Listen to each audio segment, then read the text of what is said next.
Hello, so I wrote a new book. It's The Silver Stranger. It's a superhero novel. It's the sequel to this book, The Flying Woman. So let's read a little bit. Let's start with the back cover. Alyssa Henson hates that superpowers have become real.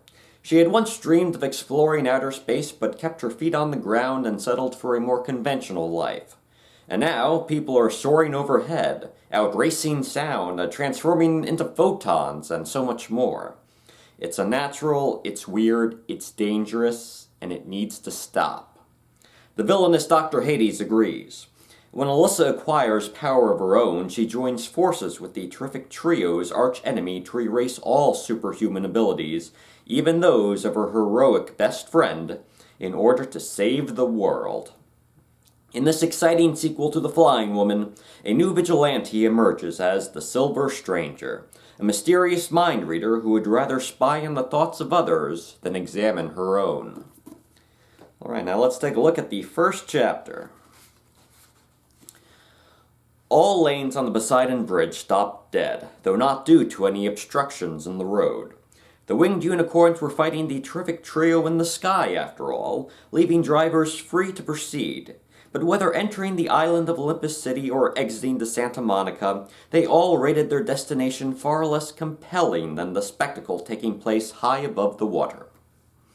The rubberneckers were perhaps hoping for any passing glimpse of Ultra Woman overpowering a creature with her impossible strength, or Mr. Amazing repelling another with his telekinesis, or Fantastic Man blinding one with a burst of dazzling light.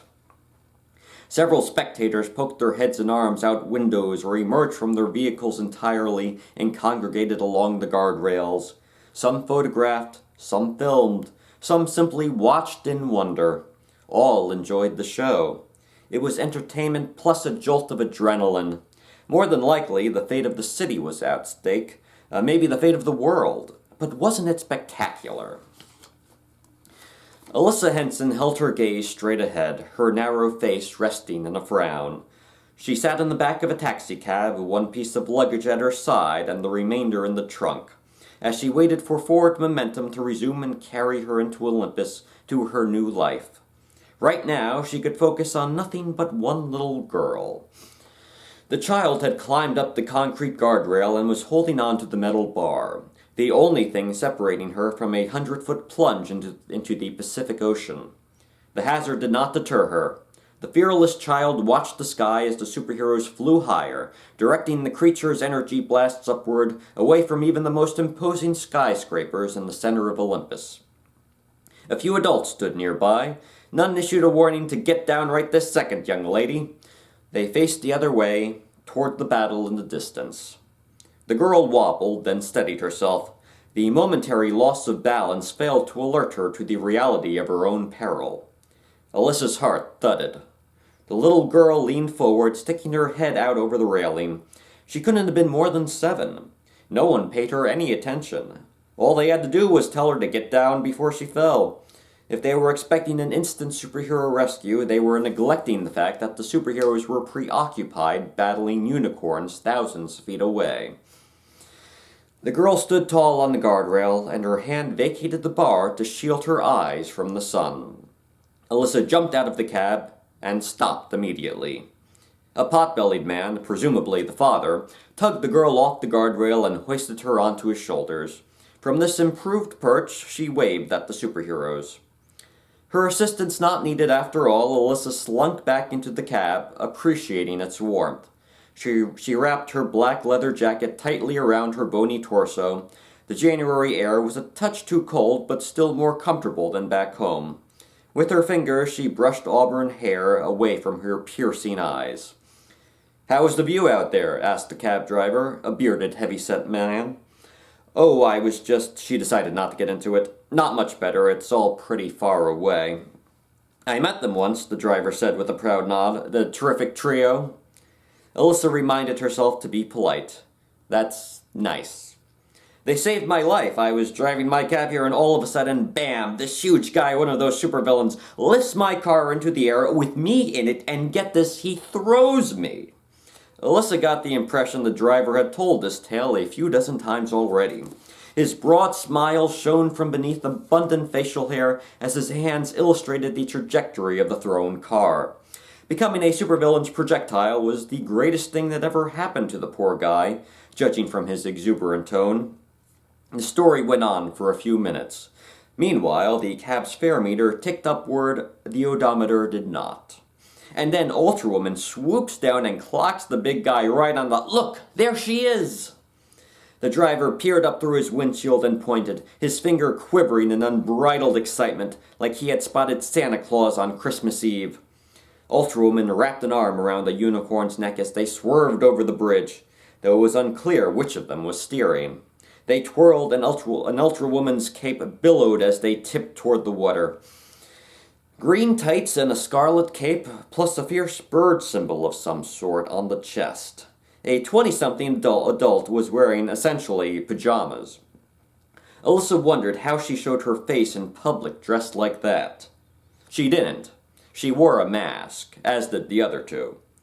Nevertheless, as Ultrawoman tamed the aggressive creature, avoiding its horn blasts while ensuring no one got hurt, Alyssa had to admit it was kind of impressive, in a way. The driver certainly thought so.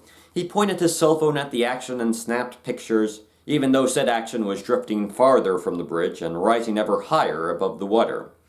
And he was hardly the only bystander angling for the perfect shot. The unicorns herded around Ultrawoman. Each one's hide was a different color, and a vibrant color at that, while their wings sported the entire rainbow, shifting from red on one tip to violet on the opposite side. They seemed too bright to be menacing. One unicorn tagged Ultrawoman with an energy blast from its horn, but she swiftly recovered and slammed her fist against that unicorn's hide, moving so fast that she became a blur. 1 second later, 4 unicorns plunged toward the water.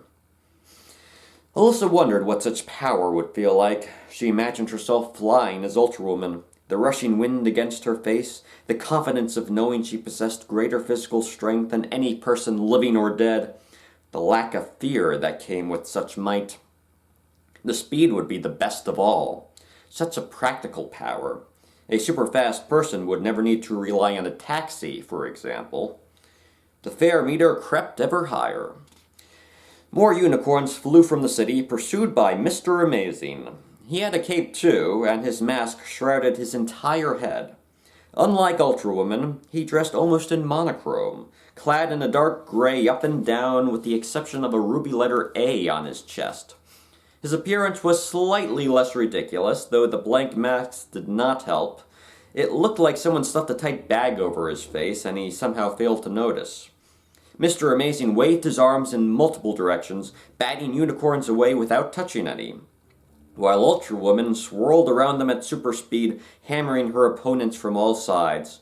The pair fought the whole relentless herd while the bridge spectators treated this as a thrilling gladiatorial contest. Alyssa wanted to know if the superheroes could hear their fans' cheers, and whether their egos required it. The cheering spiked when a thin beam of light streaked across the sky. But this light was no ordinary collection of photons.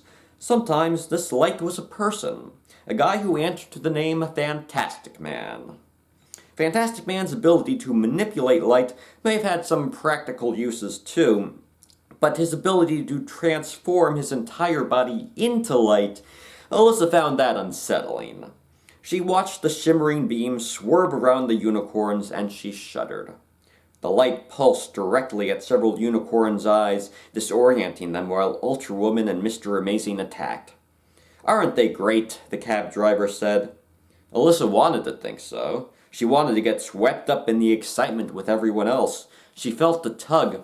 It threatened to lift the corners of her mouth into a smile as Ultrawoman knocked out 3 unicorns with a single mighty blow.